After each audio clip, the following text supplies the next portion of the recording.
तो दोस्तों अशोक लेलैंड के बारे में वीडियो में हम डिटेल में बात करेंगे, जहां एक बड़ी खबर गुजरात से आ रही है उसके बारे में हम डिस्कस करेंगे। लेटेस्ट बिजनेस और फाइनेंशियल्स को हम लोग डिस्कस करने वाले हैं। वैल्यू और अनलॉकिंग की क्या फ्यूचर अपॉर्चुनिटीज हैं उनको जानेंगे। जब हम बिजनेस की बात कर रहे हैं तो बिजनेस में इलेक्ट्रिक बसेस पर क्या हो रहा है उस पर हम बात करेंगे दोस्तों इस वीडियो में। अब देखिए, Gujarat state road transport corporation GSRTC की तरफ से लगभग 1282 बसेस का उनको एक नया ऑर्डर मिला हुआ है। ऑलरेडी अगर आप देखेंगे लगभग 2600 के आसपास में जीएसआरटीसी की जो बसेस हैं अशोक लेलैंड प्रोवाइड करते हैं। तो ये और 1282 मतलब लगभग 1300 के आसपास में ऑर्डर्स यहां पर आ रहे हैं। तो आप सोच सकते हैं कितना बड़ा ऑर्डर यहां पर अशोक लेलैंड को Gujarat state road transportation corporation की तरफ से मिला हुआ है दोस्तों। अब जब हम बिजनेस के बारे में बात कर रहे हैं, फाइनेंशियल्स आप देख सकते हैं, लास्ट ईयर उनका रेवेन्यू हाईएस्ट था, 36,144 करोड़ का रेवेन्यू था। एबिटा अगर आप देखेंगे मतलब कंपनी ने क्या कमाई की है, लगभग 2,931 करोड़। ऑपरेटिंग प्रॉफिट मजबूत था, उन्होंने कॉस्ट सेविंग भी किया था, और अब वो अगर आप स्टैंडअलोन देखेंगे तो कैश सरप्लस कंपनी आपको देखने को मिल रही है। जब भी बिजनेस एनालिसिस हम करते हैं, मार्जिन्स देखना बहुत ज्यादा जरूरी हो जाता है। मार्जिन्स मतलब क्या कि जो उन्होंने कमाया है, ठीक है, और उसके कंपैरिजन में क्या रेवेन्यू किया है। सोच लीजिए 100 का रेवेन्यू क्या है, कमाया कितना है, से 10 रुपीज उन्होंने कमाया है, और तो ये जो 10 रुपीज जो है इंटरेस्ट टैक्स डेप्रिसिएशन एमोर्टाइजेशन से पहले उन्होंने यहां पर कमाया है, तो इसे एबिटा कहा जाता है। तो ये मार्जिन्स जितना बढ़ता रहे उतना अच्छा है। फॉर एग्जांपल 100 उन्होंने रेवेन्यू किया है तो 10 कमाए, उससे अच्छा है 15 रुपीज कमाए। तो ये एबिटा मार्जिन 2 साल पहले सितंबर 2021 में 3% के आसपास था, जो कि मार्च एंड में 11% तक बढ़ गया। तो एबिटा मार्जिन बढ़ा और मार्केट शेयर भी उस समय में 22.4% से 32% इंक्रीज हुआ अशोक लेलैंड का। रेवेन्यू ऑल टाइम हाई जो हमने देखा, और एबिटा और जो मार्जिन्स हैं वो उनके इंक्रीज हुए हैं।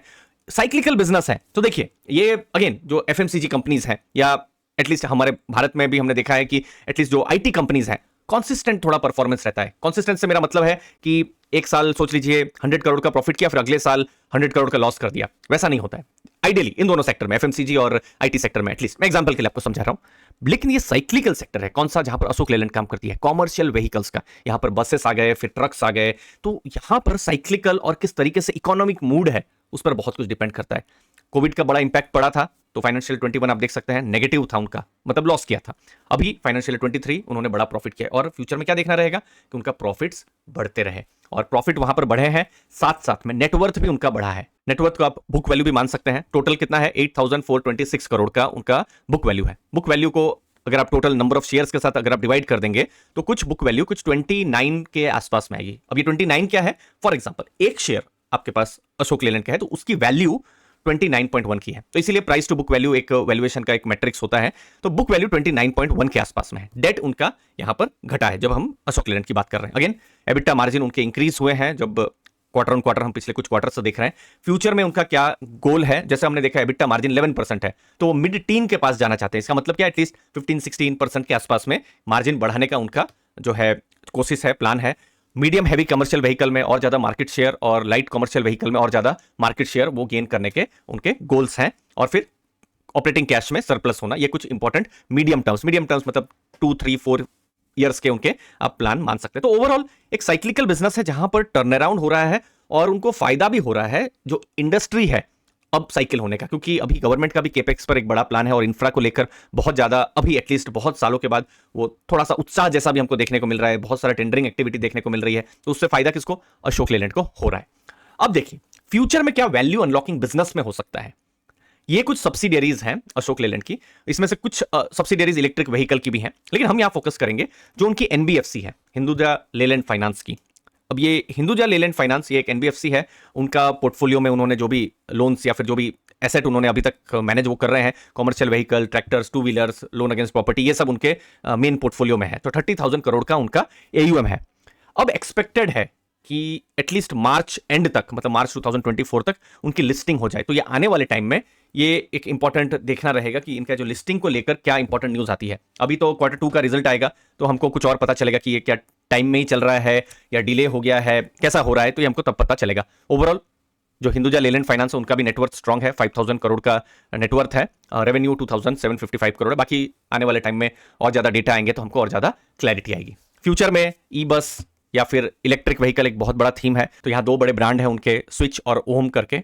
यहाँ पर इंडिया और इंडिया के बाहर दोनों जगह में जो बसेस हैं और फिर जो कॉमर्शियल व्हीकल्स हैं वहां पर भी उनके प्रोडक्ट्स यहाँ पर आ रहे हैं दोस्तों। और फ्यूचर में जो एलएनजी या फिर हाइड्रोजन, ये नए फ्यूल्स आएंगे डीजल को छोड़कर। अभी तो मैक्सिमम डीजल पर ही फोकस है, लेकिन डीजल को छोड़कर भी नए जब फ्यूल्स आएंगे तो कुछ कुछ तैयारी भी हमको देखने को मिल रही है। लेकिन जैसे अभी फाइनेंशियल ईयर 24 चल रहा है, अभी तो इतना बसेस हैं या फिर ट्रक्स हैं हमको नहीं देखने को मिल रही है एटलीस्ट रास्ते में, लेकिन मे बी 4-5 ईयर्स के बाद ये सब बसेस हमको ज्यादा से ज्यादा सीएनजी की बस या हाइड्रोजन बसेस या एलएनजी बसेस हमको ज्यादा देखने को मिले। तो ये एक स्ट्रेटेजिक हमारे देश में भी आप देखेंगे एक ट्रांजिशन होता हुआ नजर में आएगा, जो एटलीस्ट अभी तो नहीं, एटलीस्ट 3-5 ईयर्स में हमको देखने को मिल सकता है। ज्योग्राफिक 28 कंट्रीज में थे फाइनेंशियल 21 मतलब मार्च 2021, और अभी 2023 में 38 कंट्रीज और फ्यूचर में 50 कंट्रीज तक भी उनका पहुंचने का प्लान है। ई बस एक लॉन्ग टर्म की थीम है, 37% का पूरे भारत में ग्रोथ होने का प्लान है, और लाइट कमर्शियल व्हीकल्स में भी एक बहुत बड़ा, ये टोटल हमारे देश की बात कर रहे हैं, बहुत बड़ा ग्रोथ का प्लान है। और चूंकि इनका अगर ग्रोथ होता है तो अशोक लेलैंड या फिर जो दूसरी जो कंपनीज है जो बस बनाते हैं उनको फायदा यहां पर हो सकता है। तो लास्ट में क्या देखना है, देखिए कुछ रिस्क भी आते हैं। साइक्लिकल बिजनेस है, इकोनॉमिक एक्टिविटी अच्छा है, अशोक लेलैंड का बिजनेस अच्छा करेगा, तो बिजनेस एनालिसिस में हमको साइक्लिकल पार्ट को देखना जरूर रहता है। एफएमसीजी बिजनेस बहुत साइक्लिकल नहीं होता है, स्टेडी डिमांड होती है, चाहे वो चाय आप लेते हो या फिर कॉफी लेते हो या फूड प्रोडक्ट आप लेते हो, तो टूथपेस्ट या साबुन आप लेते हो, उनकी कांस्टेंट डिमांड होती है। लेकिन यहां पर साइक्लिसिटी वाला पार्ट होता है, इकोनॉमिक बढ़िया चल रहा है, बड़े ऑर्डर्स आ रहे हैं, तो इनको भी एक फायदा मिल सकता है। मीडियम हैवी कमर्शियल व्हीकल का डिमांड देखना बहुत क्रूशियल है, और वो हमको सितंबर के जब रिजल्ट्स आएंगे, दैट मींस वो रिजल्ट्स अक्टूबर नवंबर को आएंगे, मतलब Q2 के रिजल्ट्स, वो हमको देखना रहेगा। गवर्नमेंट स्पेंडिंग अभी तो अच्छा चल रहा है, आने वाले टाइम में क्या रहेगा, इकोनॉमिक ग्रोथ कैसा रहता है, फिर इलेक्शंस भी है, एटलीस्ट कुछ 6-9 महीनों के बाद में इलेक्शंस है, फिर नया गवर्नमेंट का क्या पॉलिसी रहता है रिलेटेड टू इंफ्रास्ट्रक्चर, वो सब कुछ की रिस्क हैं जो हमको देखना है। नेक्स्ट अगर ट्रिगर देखेंगे तो वो Q2 का रिजल्ट्स आए होंगे, जहां पर अशोक लेलैंड का कैसा रिजल्ट आया है, कुछ शॉक तो नहीं आ गया है या कुछ पॉजिटिव सरप्राइज कुछ आ रहा है, वो हमको देखने को मिलेगा। दोस्तों हमारे चैनल ओनली फाइनेंशियल आजादी को सब्सक्राइब करके रखिएगा ताकि आपके पास इंफॉर्मेटिव वीडियोस आते रहे। थैंक यू, धन्यवाद दोस्तों।